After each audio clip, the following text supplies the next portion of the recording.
Bom dia. Bom dia. Uma polêmica, o bairro dos Jardins pode ter comércio. É a nova lei de zoneamento.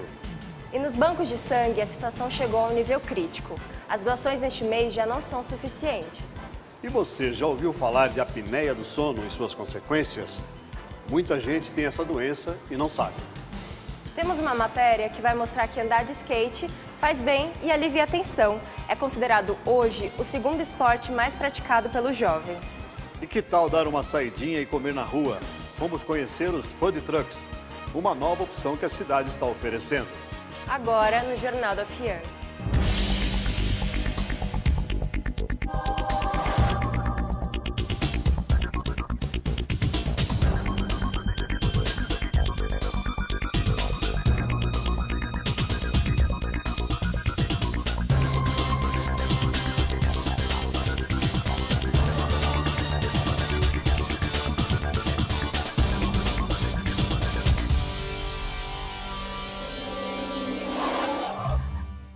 Desde junho, os vereadores da cidade de São Paulo discutem a revisão da lei de zoneamento. Um dos pontos que está gerando polêmica é a instalação de comércio no bairro dos Jardins. Organizar uma cidade como São Paulo não é um trabalho fácil. O prefeito Fernando Haddad estabeleceu novos pontos para o plano diretor estratégico da capital paulista. Um dos debates recorrentes é a abertura de comércio nos Jardins, bairro nobre de São Paulo. Há conflito se aceita ou não se aceita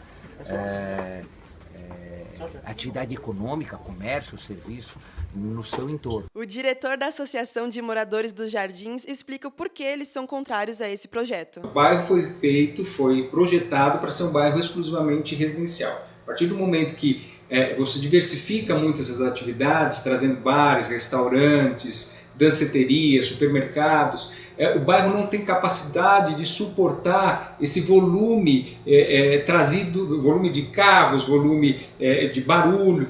Vai gerar uma série de incomodidades que o bairro não vai conseguir suportar.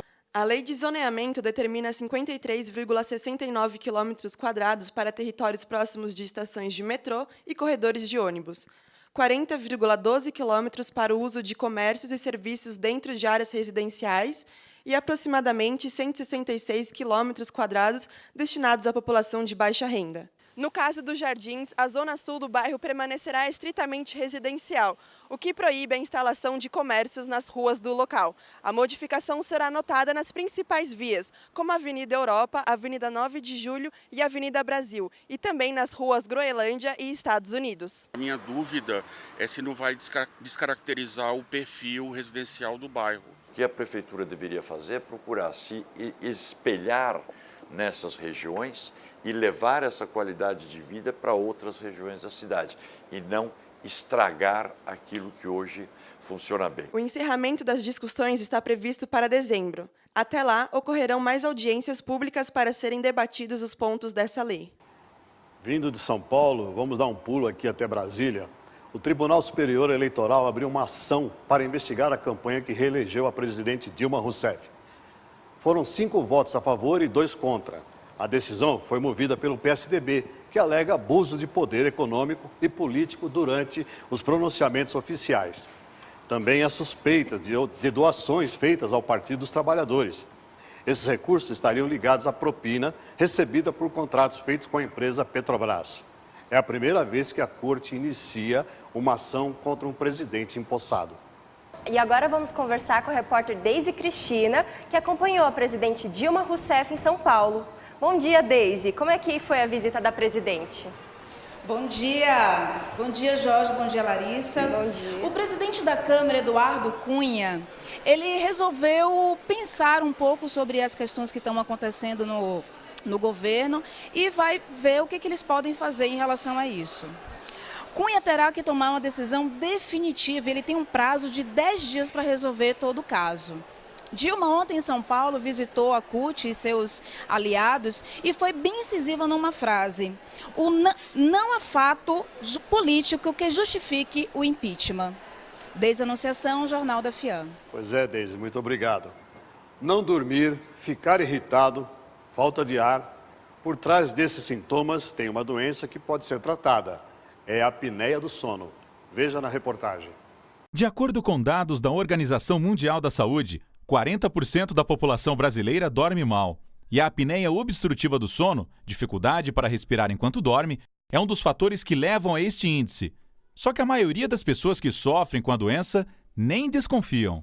E você, sabe o que é a apneia obstrutiva do sono? Não, nunca ouvi falar, cara. Parada respiratória, talvez. Não? Acredito que seja mais ou menos isso. É aquele... quando você tem ronco, você perde o fôlego. É aquela quando você sente falta de ar, dá aquele ronco, parece que falta de ar, é isso? A apneia? Sono? Segundo o médico otorrinolaringologista, fadiga, cansaço e indisposição podem ser um dos sintomas principais para quem sofre de apneia obstrutiva do sono. Geralmente, uma pessoa que tem apneia tem sono durante o dia, ela está sempre cansada, ela sempre sente uma fadiga, a pessoa dorme, às vezes, tempos prolongados. Não é que eu durmo pouco, eu deito cedo, acordo, durmo mais do que 7, 8 horas, mas mesmo assim eu acordo cansado. A correria, o estresse do dia a dia podem levar a uma noite de sono mal dormida. O doutor também explica como é possível identificar a apneia obstrutiva do sono e quais especialistas podem ser procurados. Se por acaso você tiver um companheiro no quarto, alguém que parar de respirar ou praticamente não respirar nada durante mais de 10 segundos, seria a apneia do sono. Alguns especialistas tratam a apneia: o pneumologista, neurologista, psiquiatra e otorrino. A Fundação Pro Sangue faz aniversário neste mês e, para comemorar, faz um convite. A sua presença pode salvar vidas. 7 é o número de pessoas que você ajuda a salvar com sua doação. A Fundação Pro Sangue coleta cerca de 400 bolsas de sangue por dia e abastece mais de 100 instituições de saúde da rede pública, visando atingir o número máximo de 12 mil bolsas de sangue no mês. O posto Clínicas fica na Avenida Doutor Enéas Carvalho de Aguiar, 155, e funciona de segunda a sexta das 7 às 19, sábados e feriados das 8 às 18. É bom, né? Quem tiver saúde, tiver em condições de comparecer e fazer a doação. Não custa nada, né? E os jovens de São Paulo estão usando skates como a sua segunda opção de atividade esportiva. Os números de adeptos estão crescendo. O barulho das rodinhas é inconfundível.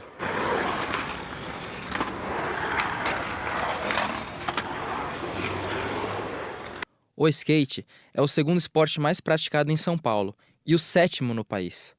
Mais que uma modalidade, deslizar pelo carrinho é um estilo de vida. Você está estressado, você vai andar de skate, skate salvou muito amigo meu de vícios, de crime, tá ligado? Mas, para Márcio Machado, vice-presidente da Federação Paulista de Skate, o fenômeno da popularidade do esporte não para por aí. E tá, assim, como esporte ele melhorou. Como cultura social ele deu uma queda. Nós estamos com poucas revistas, também embaixo é o segmento, mas como esporte, como prática esportiva, ele cresceu muito. Outro fator que valoriza o skate é sua facilidade de adaptação. Pequenos não ocupam tanto espaço e nem têm custos tão altos quanto outros esportes radicais. O skate tem muito disso, ele é meio que igual uma praia, ele é bem democrático porque todo mundo não tem como investir, não há necessidade de investir tanto para você se divertir. Ele é mais barato do que os outros esportes. Porém, muita coisa ainda precisa ser feita pela modalidade. Investimentos são necessários. São Paulo está mais do que evidente que precisa de um espaço para praticar skate. Se o governante não vê isso daí, ele está fechando os olhos com uma necessidade. Mas se você investir em esporte, que de uma certa maneira é cultura também, lá na frente você vai investir menos em saúde, em segurança.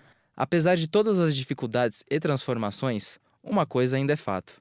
Em São Paulo, o skate se sente em casa.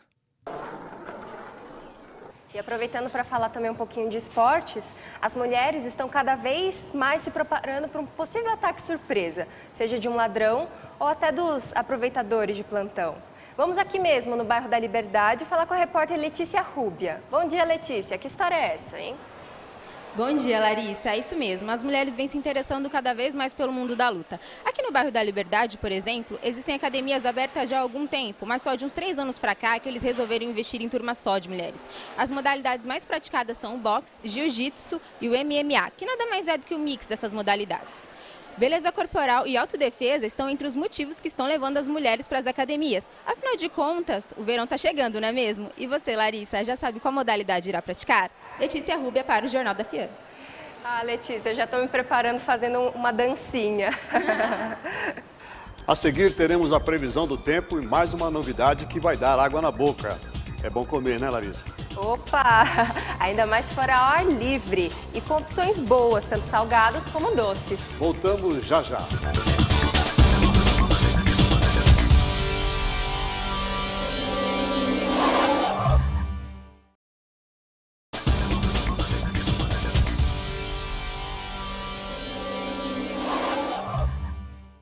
E agora vamos com a previsão do tempo em todo o país com a Nicole Montanari.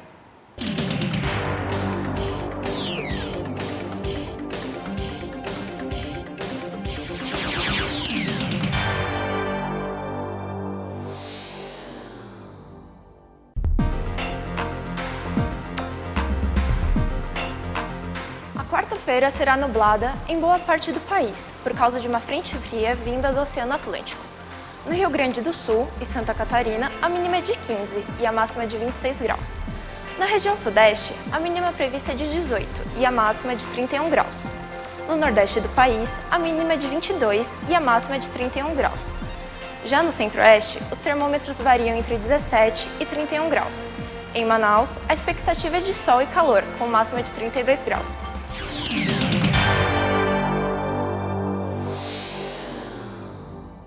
E você que está pensando em dar uma viajadinha pelo mundo, o dólar deu uma acalmada essa semana. Começou em alta, mas e hoje? Como o mercado abriu? Felipe Jackson tem as informações. Bom dia, Felipe. Bom dia, Jorge. O câmbio é uma operação de troca de moeda entre os países. É feito para facilitar a compra e a venda entre os países. Há dois tipos de câmbio. O de taxa fixa, onde o Banco Central se compromete à compra e à venda de moeda por um valor fixo, e o de taxa flutuante. Neste, o valor varia de acordo com a demanda e oferta do mercado. Sendo assim, há dois tipos de câmbio e os valores deles variam de acordo com a moeda nacional do Banco Central que está comprando ou vendendo. Felipe Jackson para o Jornal da FIAN. Valeu, Felipe. E a crise econômica está afetando diversos setores do varejo. Porém, alguns segmentos estão conseguindo não ter prejuízos e ainda conseguindo manter empregos. Poucos ramos da indústria não estão sofrendo impactos da crise econômica. O mercado de cosméticos é um deles. O segmento faturou 101,7 bilhões no ano passado. 92% da demanda local é abastecida por empresas nacionais, o que ajuda na fuga da alta do dólar. Outro a sair ileso é o setor farmacêutico, que cresceu 11,2% no primeiro semestre. A procura por medicamentos genéricos garante esse desenvolvimento. As vendas da categoria aumentaram 24,6% e movimentaram 9,1 bilhões de reais. Em 2014, no mesmo período, a arrecadação foi de 7,3 bilhões. Você já ouviu falar dos food trucks? É a nova atração que a cidade está oferecendo para os paulistanos. Comer sem ter que enfrentar filas e com várias opções de cardápio. Desde um bom lanche até uma refeição de algum lugar do mundo. Comer na rua é uma realidade. A cada dia que passa, os food trucks se multiplicam por toda São Paulo. E a procura vai muito além somente da comida. Mas vindo pra cá é muito melhor. Eu sempre faço amizades, eu como melhor, eu bebo muito mais, eu me divirto. Por onde você anda, esbarra numa dessas máquinas de delícias. Para Beto Prati, sócio do Calçadão Urbanoide, é possível sim viajar o mundo sem sair do lugar. O bom do nosso parque é que ele oferece comidas do mundo inteiro, entendeu? Não é aquela coisa que só tem hambúrguer e doce, cachorro-quente. E a procura para se tornar dono de um desses possantes só cresce. O interesse da população e da mídia por eles é um fator determinante. A surpresa desse movimento, né, desse sucesso, né, que toda hora tem mídia aqui dentro procurando a gente nunca precisou procurar. Para ingressar neste mercado, os valores podem variar entre 50 e 70 mil reais. Em alguns modelos mais sofisticados, pode chegar a 200 mil. Os equipamentos podem ser instalados em ruas, praças, largos e parques municipais. A exceção fica por conta das zonas estritamente residenciais, onde a prática é proibida. Variedade, novas experiências e grande movimento. Os food trucks são uma moda que, pelo visto, vai demorar muito a passar. Uma nova cor invadiu as ruas de São Paulo. Em um projeto inovador da Prefeitura, o corredor Vergueiro Liberdade ganhou uma faixa chamada de Passeio Verde. Tem como objetivo auxiliar no fluxo de pessoas dos bairros, funcionando como um alargamento da calçada.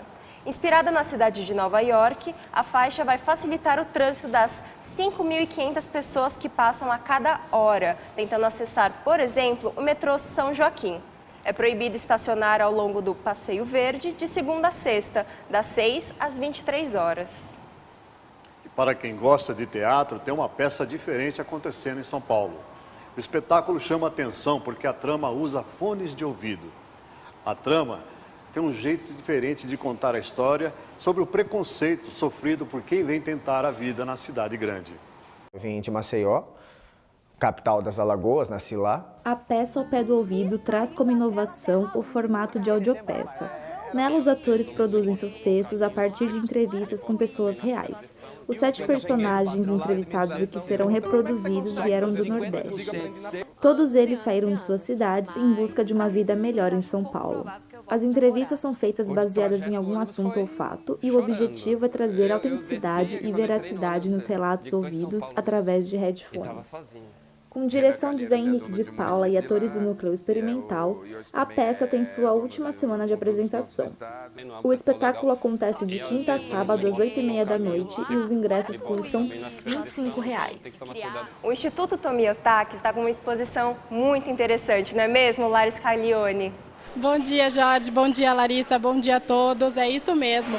Até 10 de janeiro de 2016, o Instituto Tomiotaki recebe a mega exposição